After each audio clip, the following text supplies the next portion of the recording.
Днес ще сготвя телешко и картофки в тенджерката под налягане. Става много бързо, много лесно и е божествено вкусна. Ето това ми е тенджерката под налягане. Ето я. Слага се това кабаче. И се избира програмата. Първо само ще се запека лука.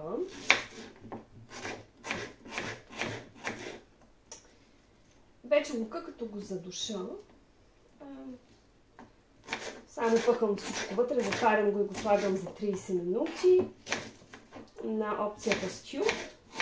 И след 30 минути имаме най-вкусната картофена манджичка, която Яско ме врънка от няколко дена. Защото много му харесва и обича и да е лютичка. И слагаме чили вътре. Разбърквам си лука. И картофките само ги измивам.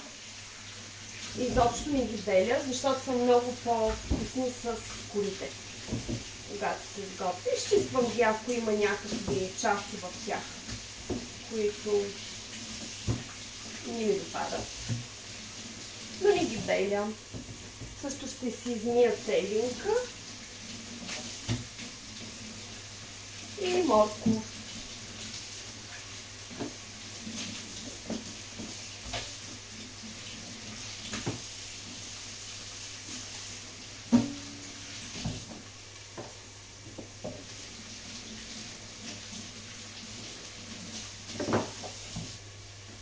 Бъркам си лука от време на време. Така. Малко си изчистя само картофчетата. Тези части, които отвън да има ударени.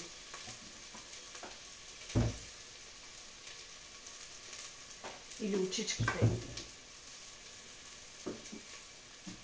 Но като цяло тия са много хубави и тънки корички.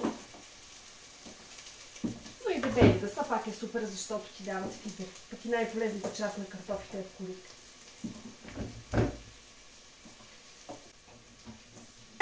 Лука ми е почти готов. Тогава много хубаво се запържил. Ще сложа телешкото. Lean diced beef. Няма никаква мазнинка.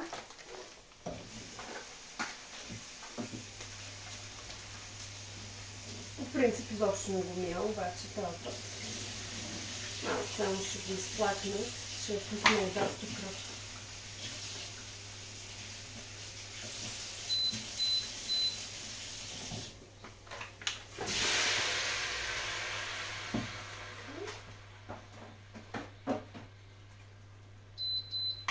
Продължавам да го запичам, докато си нарежа зеленчуците. Така, и сега остана само зеленчуци да си нарежа, да ги вкарам, да овкуся. И слагам за 30 минути и всичко е готово.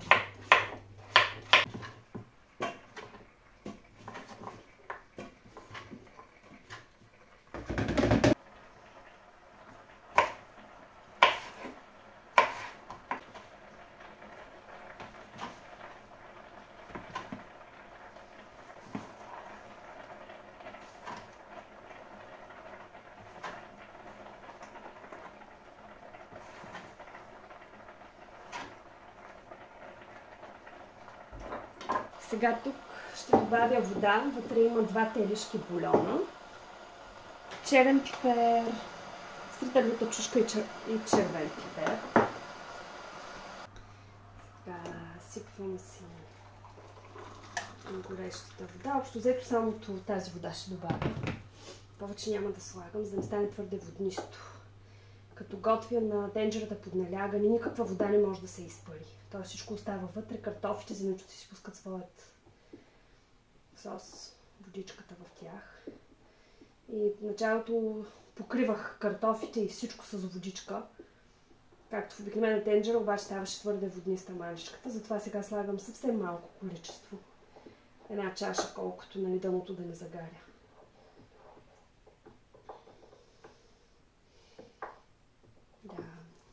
сега на око си добавям черния пипер, червения и лютите чушки. Така, добавям си... сол забравих. Много важно нещо, защото без сол изобщо не е вкусно. Така.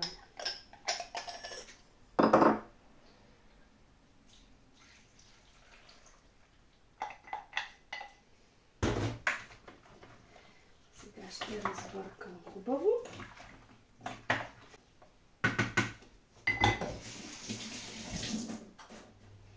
Затварям.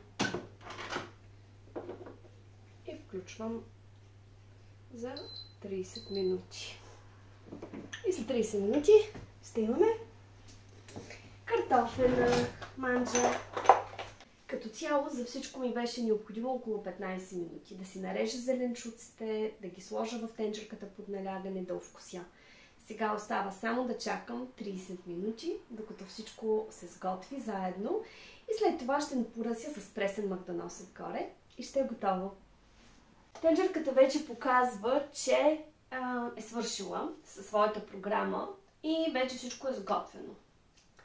Въпреки това обаче аз няма да мога веднага да я отворя, защото все още вътре всичко е под налягане. Ще трябва да изчакам малко да се охлади температурата, за да мога да я отворя. Тук има отзад едно червено клапанче, което наблюдавам, ето го тук. Когато то падне надолу, аз знам, че вече няма такова налягане и мога съвсем безопасно да си отворя капака. Докато чакам, май ще спя на кафе.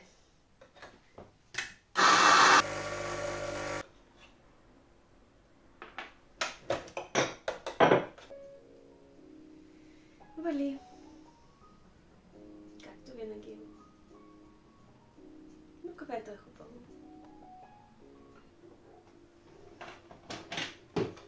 Готово е. Напълно готово. Сега ще го извадя и ще проверя как е станало.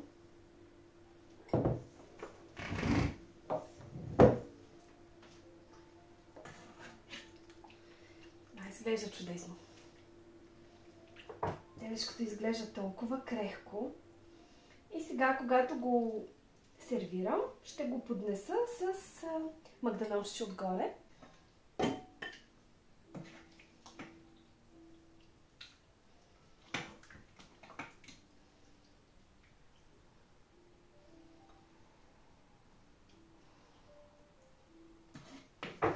Така. И сега типично по-български магдоноза ми е в кутийка от сладолед. Ще си порася. Изглежда страхотно. Нямам търпение. Вече 1 часа, още не съм закусвала, но това ще е един супер здравословен обяд.